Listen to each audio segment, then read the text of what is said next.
my ex-wife, her nephew and his wife, they had some issues. They were addicts. One night we got called over, to stop a fight, and that's where we discovered the kids and the whole situation. It was all exposed. CPS was going to take them, and I said they can live with us, and they're welcome to. We had to go to court. Just other bad things happened, so we wound up getting full custody of them. At first, when she came in, she started calling me dad, and she was my buddy. Her mom passed.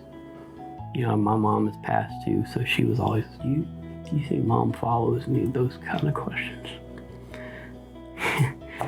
And I was like, yeah. Really, from there, that's kind of where it coincides with the time where my marriage was falling apart. I would come home from work and Luna said this or did this, and that became obstacles, and you kind of had to weed through what have I seen versus what I'm being told. The kids were punished for, seeing me or wanting to see me or anything. And she had no trust in me.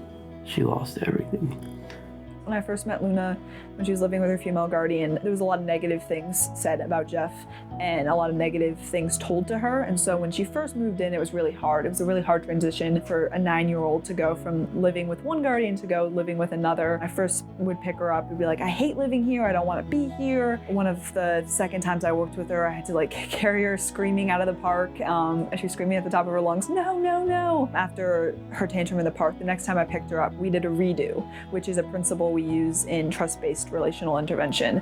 And so we went back to the park, we went back to the exact same spot where she had thrown the tantrum, and she got to redo that situation where I told her we were leaving, and instead she said, yes, okay. So that was a way for her to reenact how she should have been behaving in the first place. Slowly and gradually, as I continued to work with her, she wouldn't have those outbursts. She wouldn't say those things. Eventually, all negative things about going home or about Jeff or about living there just really ceased. And she would actually we'd be out and she'd be like, can we go home now? And I told her one time, I said, when I used to pick you up, you never asked to go home. She would want to stay out with me the whole time. And so to see oh, she really wants to return home was a really encouraging sign. And just seeing her self-esteem boost and kind of getting into the groove of going to school and making friends and wanting to go home and stuff like that. There was just a lot of different changes. Olivia has been the biggest impact on Luna. I've had Luna for 5 years. And through that entire time, Luna has been in therapies. None of them have ever been able to get her to just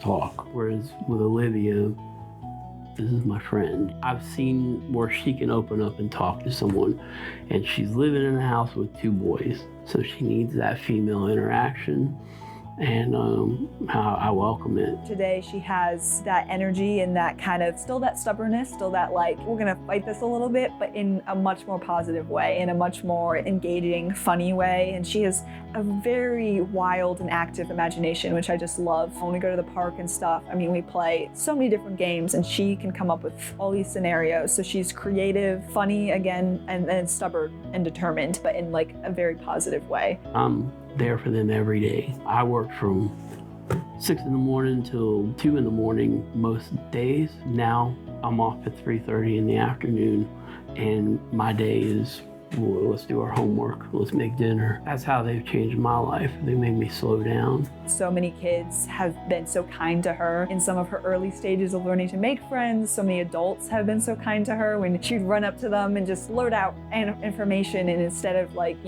pushing them away, they oh yeah, that's great, So just to see the goodness and the kindness of everyday people and the impact that it's had on Luna, and then just by going to the park and having fun and spreading kind of that joy and that light of just being out there. When we first got them, we saved them from a lot. I think that I've provided a means for her to escape what was in her life. I want them to have all the imagination that they have, and I want them to just be kids right now. I think I'm providing that.